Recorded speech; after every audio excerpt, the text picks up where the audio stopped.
The Tao of Self-Confidence, episode 625. Welcome to the Tao of Self-Confidence, where I share stories of amazing women who have discovered their inner journey to self-confidence.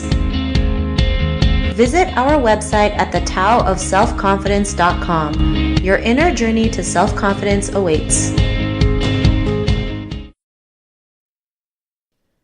Well, hello friend. Welcome to the Tao of Self-Confidence, where I share stories of amazing women who have discovered their inner journey to self-confidence. I'm your host today, Sheena Yap-Chan, and today I have a phenomenal lady on the show today. She's a CPA turned student, and I'm really excited to have her on and share her story with us on self-confidence. So without further ado, I'm going to introduce you to Janet Su. Janet, how are you today? Maybe you can fill in a little bit more about yourself to the listeners. Hi, my name is Janet, and I am a CPA who has quit her job to move abroad and to pursue her other passions. So now it's been 2 years since I've been living abroad. I'm living in Switzerland at the moment, and I'm originally from Canada. And right now I'm doing a PhD in economics, and I'm also a blogger on the side. Awesome. Well, thanks for sharing that. And Janet, what's your cultural background? So my family is Cantonese, but I was born and raised in Toronto, and yeah, that's I guess I mostly I kind of relate myself more to Cantonese people because I grew up eating a lot of dim sum and watching a lot of Cantonese TV shows. Awesome. Well, thanks for sharing that. And what'd be your favorite self-confidence quote?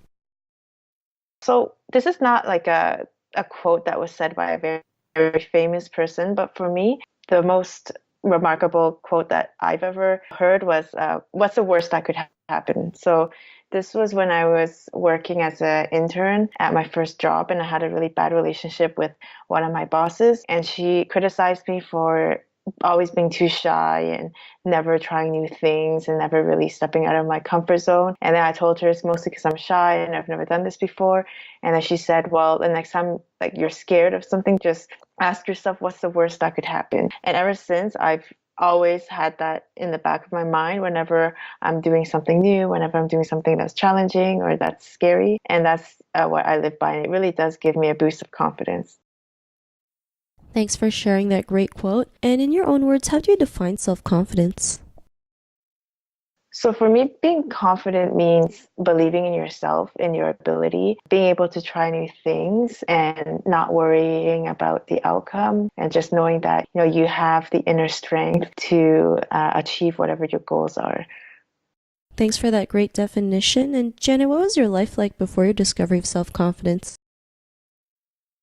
So I was quite a shy kid, as I already mentioned earlier. Before I discovered self-confidence, I was always just leading someone else's life. So my parents put a lot of pressure on me to always succeed and like be the best I could be. So they always wanted me to get top grades and they wanted me to be an accountant. So I became an accountant when I was really young. And I never was really happy with my life because I just felt like I was always catering to someone else. And it was finally when I was 24 when I finally discovered how to be self-confident, how to assert myself, how to really pursue my own goals and be comfortable with that. And that's when my life really changed.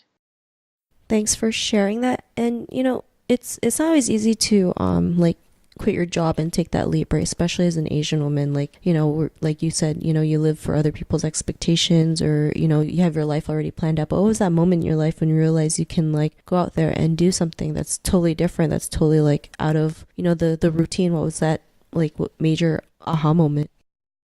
I was actually going through a bout of depression for probably almost a year. This was when I was 24, and I had been working as a CPA for a few years at that time. And I was just so unhappy. And I used to go on vacations almost every month just to escape from my life. And I thought, okay, this is not really a sustainable lifestyle. And then finally, I started seeing a therapist. And I mean, there's a lot of stigma around seeing a therapist, like, oh, there's something mentally wrong with you. But I started seeing a therapist, and it really helped me. And what really helped was at the time, I was really scared to leave my job because, I mean, my job gave me a security blanket. There's a salary there, there's benefits, and there's a career path, but it wasn't really what I wanted. And the therapist helped me put it a different perspective. She basically said, like, what are your goals? And I said, well, for now, I really just want to travel the world and like pursue other hobbies and just do what makes me happy. And she said, then what's stopping you? And I said, well, it's mostly because I'm scared that I won't be able to find a job and that I won't be able to sustain myself, and I don't want to be broke. And then she asked me, well, how much money do you have in your bank account? And at that point, because I had been living at home with my parents and saving basically everything I was earning, I had over 100K in my bank account just sitting there. And she's like, okay, how much do you think a trip would cost you? And I said, oh, probably like $10,000 or something like that. And she said, well, I mean, if we do the math, you have way more than enough to sustain you for at least a few years. And that was when I realized she's totally right. Like, what was I scared of? And on top of that, she helped me realize that actually I have all these credentials and already all this experience behind me, that finding a job would have been no problem whatsoever. And that's when I finally took the leap and actually quit my job and went traveling and really did everything that I wanted to do back when I was in my teens. Thanks for sharing that. And, it's not always easy to make that leap, right? To quit your job and do something you love, especially, there's probably people asking, like, what are you doing? Are you insane? Like you mentioned, you had a good job, benefits, the cushy life, but, there's always something more out there, right? You probably felt like there was always something more and that this wasn't what you're meant to do. And, I'm glad you took that leap and decided to quit your job and go live your life. It's not always easy. And, not too many people have the courage to do that. And, because of that, what's your life been like now? So, as I've already mentioned, I've been living abroad for the last 2 years. Actually, I went to Switzerland back when I quit my job the first time, and I fell in love with the country. And I said, I have to come back here one day. And finally, I made it happen. And so now I'm living in Europe, living my dream. Every few weeks, I go traveling somewhere that I really want. I did a whole bunch of new things I've never done in my life before, such as going skydiving and paragliding, hang gliding, a bunch of stuff, studying for 2 weeks in Spanish to learn in Spain, sorry, to learn Spanish. So just doing like all my bucket list items that would have never been possible if I had stayed at my job in Canada. And on top of that, right now I started doing a PhD, which was always something that was at the back of my mind. And I'm pursuing higher education and getting paid for it. And at the same time, I just feel like my life is kind of like a holiday almost, because I don't really feel like I really working a typical job. And because I have all this freedom, I feel like I'm constantly just on vacation. And I mean, if you feel like you're constantly on a vacation, I think that really speaks to how high the quality of your life really is. Thanks for sharing them. That's great. You're out there doing the things that you love. Like you said, ticking off your bucket list. And, to the woman who's listening to your episode, she may be in her own journey to self-confidence. What would be that one tip you would give to her? I would definitely recommend that you focus on yourself first. If you're Asian, I'm guessing that you've grown up with all these expectations thrown upon you, like I have.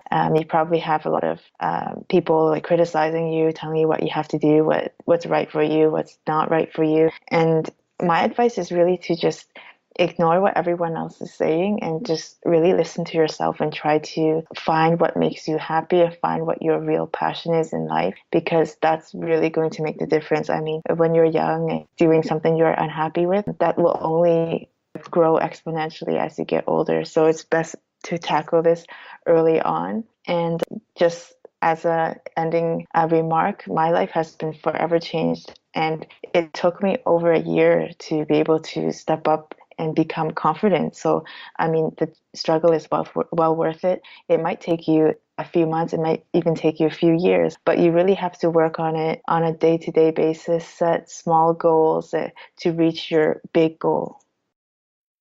Thanks for sharing those great tips. And if our listeners want to get to know a little bit more about you and what you do, is there any links or social media profiles we can connect with?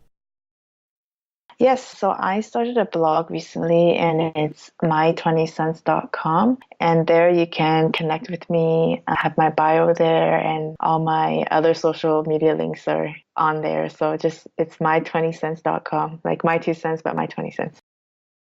Thanks for sharing that. And to our listeners, if you want to connect with Janet, you can also head on over to the taoofselfconfidence.com and search for Janet's name. Her show notes will pop up along with everything else that we talked about. And I really just want to thank Janet today for taking the time to share her story and tips with us on self-confidence. So thank you so much, Janet. It was my pleasure. Thank you, and good luck, everyone. Awesome. Well, thanks again. And to our listeners, be on the lookout for another new episode of another amazing woman's journey to self-confidence, and we'll talk to you soon. Bye for now. Bye. Thank you for tuning in to another amazing episode of the Tao of Self-Confidence. Want to learn how you can use podcasting to market your business? Download your free report by visiting our website at thetaoofselfconfidence.com. Your inner journey to self-confidence awaits.